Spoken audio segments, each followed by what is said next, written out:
এ পর্যায়ে শুভেচ্ছা বক্তব্য রাখার জন্য আমন্ত্রণ জানাচ্ছি জুলাই আন্দোলনে যিনি একটি চোখ হারিয়েছেন, জুলাই যোদ্ধা তাহমিদ হুজাইফা। আমন্ত্রণ জানাচ্ছি জুলাই বিপ্লবের অন্যতম অগ্রসেনানী, যিনি জুলাই বিপ্লবে চোখ হারিয়েছেন, আমাদের প্রিয় তাহমিদ হুজাইফাকে।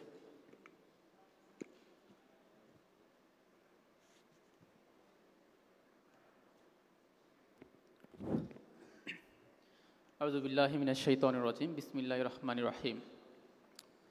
আজকের এই সুন্দর আয়োজনে উপস্থিত সম্মানিত অতিথিবৃন্দ, উপস্থিত আজকের আয়োজনের যারা মধ্যমণি, দেশের ছাত্র সংসদ নির্বাচনগুলোতে যারা বাংলাদেশ ইসলামী ছাত্র শিবিরের প্যানেল থেকে নির্বাচন করে জয়ী হয়েছেন, সবাইকে আমার পক্ষ থেকে সালাম জানাচ্ছি। আসসালামু আলাইকুম রহমতুল্লাহি ওয়া বারাকাতুহু। প্রিয় ভাইরা, আজকে এই আয়োজন থেকে মহান আল্লাহ রাব্বুল আলামিনের কাছে শুকরিয়া জ্ঞাপন করছি, যিনি আমাদেরকে এরকম একটা সুযোগ করে দিয়েছেন, যিনি ছাত্র সমাজের মনে ছাত্র শিবিরের প্রতি যে ভালোবাসা, সেই ভালোবাসা ঢেলে দিয়েছেন এবং দেশের এখন পর্যন্ত যে কয়টি ছাত্র সংসদ নির্বাচন হয়েছে সব নির্বাচনগুলোতে ছাত্র শিবিরকে বিজয় করেছেন, আলহামদুলিল্লাহ। আমি শ্রদ্ধার সাথে স্মরণ করছি আজকের এই মঞ্চ থেকে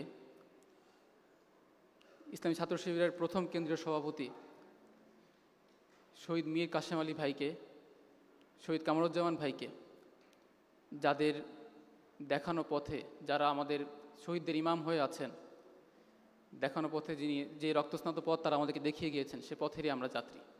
সেই সাথে স্মরণ করছি জুলাই আগস্টের মহান ছাত্র আন্দোলনের সকল শহীদ ভাইদেরকে এবং যারা আহত হয়েছেন, আমার যারা সহযোদ্ধা ভাইরা, তাদের সবার সুস্থতার জন্য দোয়া কামনা করছি। প্রিয় ভাইরা, আজকে আমাকে যখন জিজ্ঞাসা করা হয় যে তুমি তোমার একটা চোখ হারিয়েছ, তুমি কি এর বিনিময়ে কি পেয়েছো? কিছু তো পাওনি। আমার তখন মনে হয় যে না, আজকে এমন একটি পরিবেশ পেয়েছি যেই পরিবেশে আমরা বিশ্ববিদ্যালয়গুলোতে গেস্ট রুম, গণরুমের কালচার আমরা পাচ্ছি না। আমরা আর শহীদ আবরার ফাহাদের মতো ভাইদেরকে আমরা হারাবো না ইনশাল্লাহ। আমার তখন মনে হয় যে আমাদের বোনেরা যারা হিজাব পরার কারণে ঠিকমতো ক্লাস করতে পারতো না, বিভিন্ন ধরনের কটূক্তি শুনতে হতো, সেই বোনরা এখন ক্যাম্পাসে নির্বিঘ্নে চলাফেরা করতে পারছেন।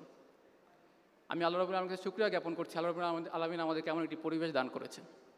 প্রিয় ভাইরা, আমাদের শহীদেরা যেই বিপ্লবের স্বপ্ন বুকে ধারণ করে নিজের জীবনকে বিলিয়ে দিয়েছিল, আমরা যারা আহত আছি, আমরা যে বিপ্লবের স্বপ্নকে ধারণ করে জুলাই আন্দোলনে সম্মুখ সারিতে ভূমিকা পালন করেছি, আজকে আমরা দেখতে পাচ্ছি যে আমাদের সেই বিপ্লবের স্বপ্ন এখনও পূরণ হয়নি।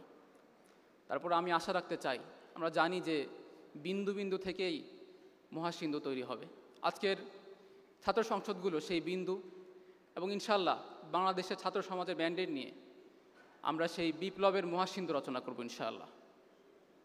সেই বিপ্লবের সারথি হিসেবে আপনাদের সবাইকে আমাদের পাশে যাচ্ছি এবং আল্লাহ রাব্বুল আলামিন যেন আমাকেও সেই বিপ্লবের সারথি হিসেবে কবুল করেন, সেই আশাবাদ ব্যক্ত রেখে আমি আমার কথা এখানেই শেষ করছি। আসসালামু আলাইকুম রহমতুল্লাহি ওয়া বারাকাতুহু।